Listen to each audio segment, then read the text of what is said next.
Bom dia, turma! Hoje nós falaremos sobre modelos atômicos, de sua primeira descoberta até processos, estudos e experimentos para chegar no modelo em que nós estamos familiarizados hoje. A minha equipe é composta por Eva Correia, Vitor Hugo, Vitor Lopes, Rodrigo Oliveira, Adina Fatal e Cauane Souza.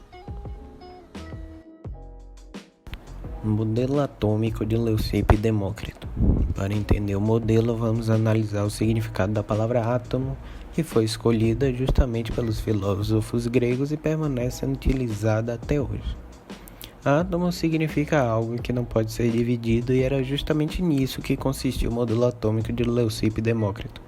O átomo era colocado como a menor partícula da matéria e por conta disso não podia ser dividido. Era como se você pegasse qualquer objeto e começasse a reparti-lo em pedaços cada vez menores, até que chegasse o momento em que não pudesse mais ser dividido. Isso era o átomo dos gregos.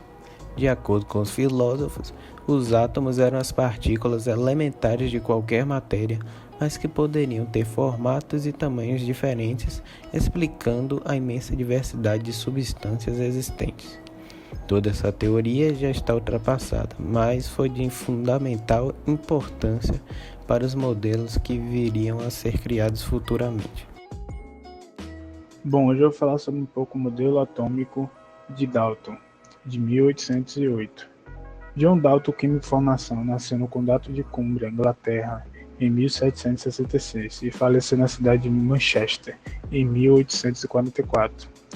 Sua vida foi destinada desde cedo à pesquisa científica e ao magistério, tanto que lecionou e contribuiu para o desenvolvimento de diversas áreas do conhecimento. Para Dalton, a matéria seria formada por substâncias, entendida na época como tipos de matéria com propriedades bem definidas. Essas substâncias eram compostas de átomos, partículas, massas e indivisíveis, que não poderiam ser criadas nem destruídas. Algumas descobertas também que Dalton conseguiu após suas pesquisas, que um elemento químico é um conjunto de átomos com as mesmas propriedades. Assim, ele definiu o tamanho e a massa. Os átomos de diferentes elementos químicos apresentam propriedades diferentes dos outros. Também o peso que o peso é relativo o peso de dois átomos pode ser utilizado para diferenciá-los. Dalton nomeou seu modelo atômico de bola de bilhar e por isso apresentou os átomos dos elementos conhecidos em sua época por meio de símbolos estéreicos. Cada apresentação atômica que apresenta um detalhe específico indica um elemento químico diferente, representando os átomos apenas por esferas com cores diferentes. O modelo atômico de Thomson foi proposto no ano de 1898, após ter diversas evidências experimentais sobre a existência do elétron. Ele derrubou a teoria de indivisibilidade do átomo proposta por Dalton.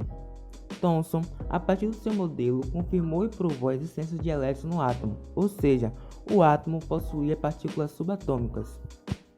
Thomson propôs seu modelo atômico tendo como base descobertas relacionadas à radioatividade e experimentos realizados com um tubo de raios catódicos.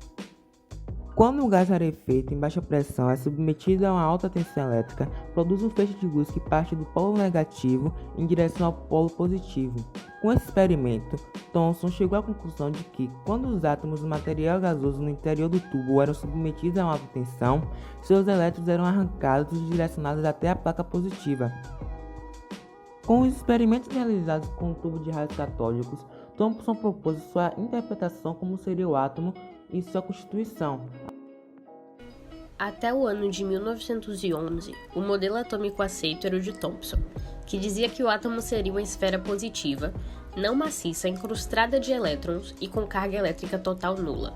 Mas nesse mesmo ano ocorreria o experimento conduzido pelo físico neozelandês Ernest Rutherford, que mudou o modo como os cientistas viam os átomos na época. Rutherford chegou à conclusão de que o átomo teria um núcleo pequeno, denso e positivo, além de elétrons girando ao redor do núcleo, em uma região vazia chamada eletrosfera.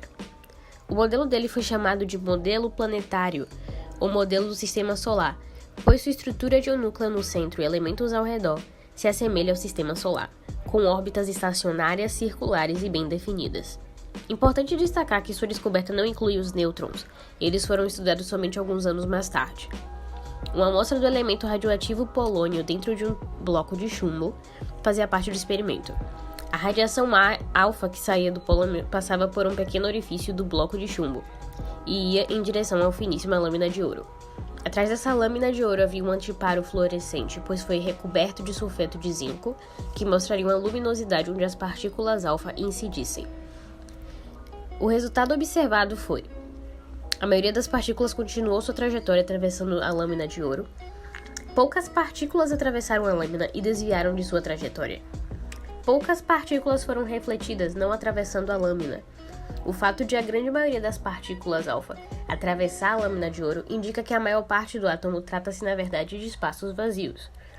O fato de poucas partículas atravessarem a lâmina e terem sofrido um desvio na sua trajetória indica que elas se aproximavam de alguma região do átomo que tivesse a mesma carga que elas, isso é, carga positiva, sendo assim repelidas. As partículas que foram rebatidas pela lâmina de ouro indicavam que o átomo possui uma região maciça que impedia essa passagem, com carga igual, isto é, positiva. As partículas refletidas bateriam de frente com essa região. Então, o modelo atômico de Rutherford é um átomo que possui uma região central chamada de núcleo atômico, onde fica praticamente toda a massa do átomo, e que apresenta carga positiva, e uma região denominada de eletrosfera, onde os elétrons ficam grandes, girando ao redor do núcleo. Niels Bohr foi um físico dinamarquês que deu continuidade ao trabalho desenvolvido pelo físico Rutherford.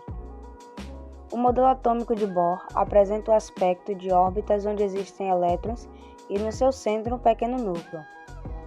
Eles se conheceram no laboratório da Universidade de Cambridge e Niels foi levado por Rutherford à Universidade de Manchester, onde passaram a trabalhar em conjunto. Bohr conseguiu explicar como se comportava o átomo de hidrogênio, o que não era possível mediante a teoria atômica de Rutherford.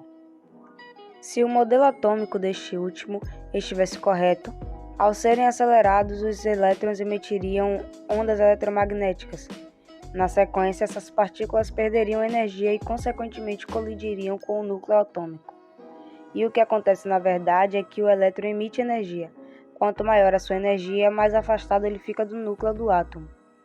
Foi então que, em 1913, Bohr promoveu experimentos que mostravam essas falhas e propôs um novo modelo. Ainda bem semelhante ao modelo de Rutherford, a diferença entre eles era que, para Bohr, os elétrons giravam sem emitir ou absorver energia em órbitas circulares, as quais ele chamava de níveis de energia ou camadas. Por isso, o átomo de Bohr pode também ser chamado de modelo atômico de Rutherford-Bohr. A representação do modelo atômico de Bohr ficou conhecido como modelo planetário.